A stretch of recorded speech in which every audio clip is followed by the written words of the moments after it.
안녕하세요. 매일 성경 통독 묵상을 통한 은혜 나누기의 정선옥입니다. 오늘의 제목은 내 안에 사사시대를 겪지 않게 하옵소서입니다. 오늘 성경 본문의 배경은 사사기 19장에서 21장입니다. 21장 25절에 그때에 이스라엘에 왕이 없었으므로 사람이 각기 자기의 소견에 옳은 대로 행하였더라. 사사기서에 등장하는 마지막 장면은 참으로 이해하기 힘든 사건으로 마무리를 짓습니다. 한 레위인이 집을 나간 행엄한 첩을 데리러 갔다가 돌아오는 길에 베냐민 지파의 성읍에서 하룻밤을 자게 되면서 엄청난 사건에 휘말리게 됩니다. 마치 소돔과 고모라 성에 천사가 방문하였을 때 그 마을에 비류한 사람들이 천사들을 겁탈하고자 했던 것과 동일한 모습이 연출되었습니다.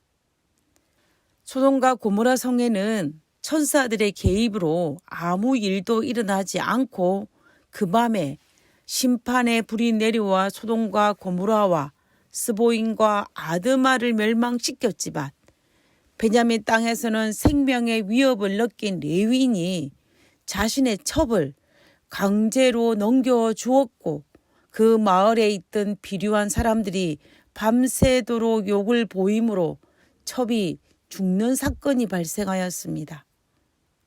후에 이 사건에 분노한 레위인이 자신의 첩의 시체를 12조각 나누어서 이스라엘 12지파에 보내게 됩니다. 이 일로 말미암아 이스라엘 12지파가 분노하여 한 지파, 베냐민 지파를 대상으로 민족 전쟁을 일으켰습니다. 결국 이 민족 전쟁으로 말미암아 베냐민 지파는 멸절 위기까지 겪는 위험한 상황까지 이르게 되었습니다.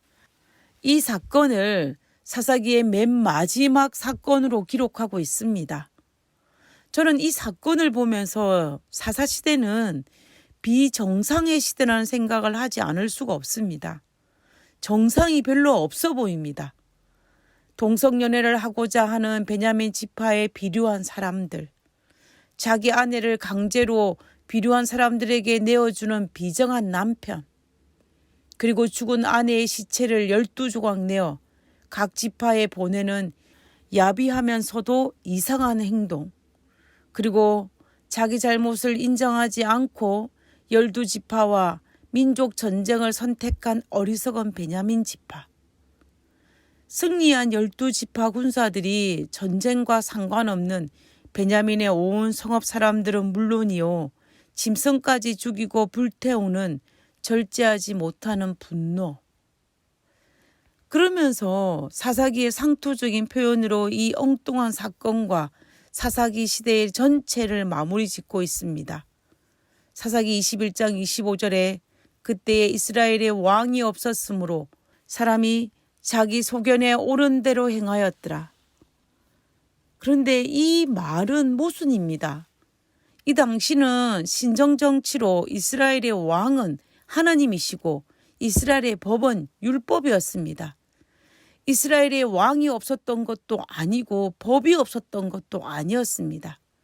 그러나 그들이 왕이신 하나님을 인정하지 않고 그들에게 주어진 율법을 따르지 않고 자기 소견에 옳은 대로 행하였기 때문에 비정상적인 사사시대를 겪었다라는 것입니다. 이스라엘 백성들에게 주어진 자유의지를 잘못 사용함으로 말미암아 그들은 무법천지, 사사시대를 겪을 수밖에 없었던 것입니다.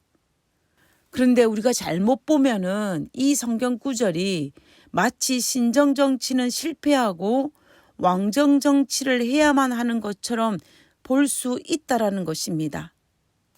그러나 이 구절은 우리가 구약의 역사를 통하여 볼 때 왕정정치가 실제적으로 얼마나 많은 문제를 동반하였다는 것을 알 수 있기 때문에 이것은 왕정정치를 옹호하기보다는 하나님을 왕으로 인정하지 않는 사사시대가 얼마나 무법천지임을 나타내는 구절입니다.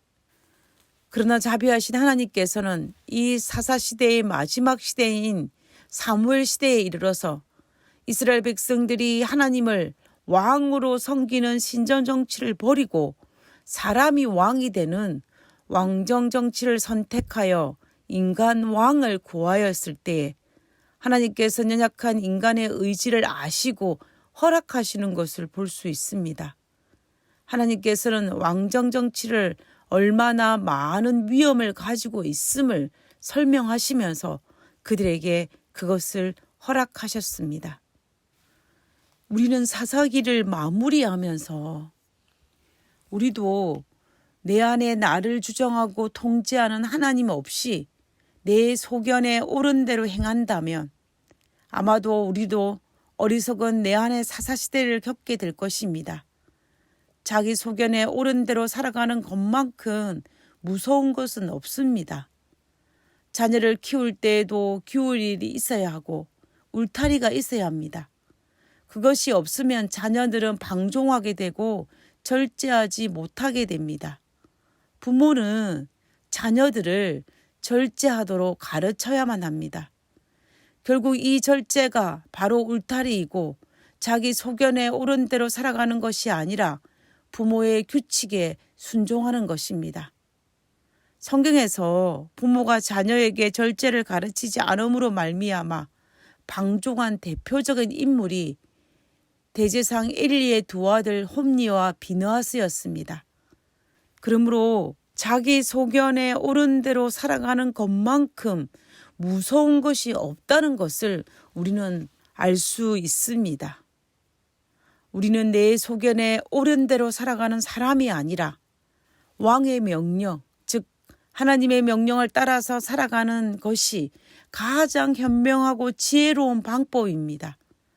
우리 모두 자기 소견에 옳은 대로 살아감으로 내 안에 사사시대를 겪지 않게 되기를 진심으로 바랍니다.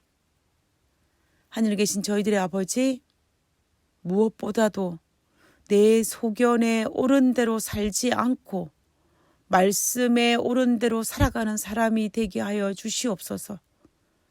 그래서 어리석은 길을 가면서 만족하기보다는 힘들지만 원칙대로 살아가면서 행복한 그리스도의 사명을 감당하는 사람으로 살게 하여 주시옵소서.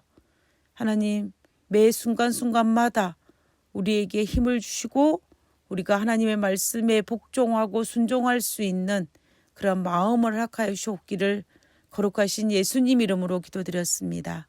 아멘.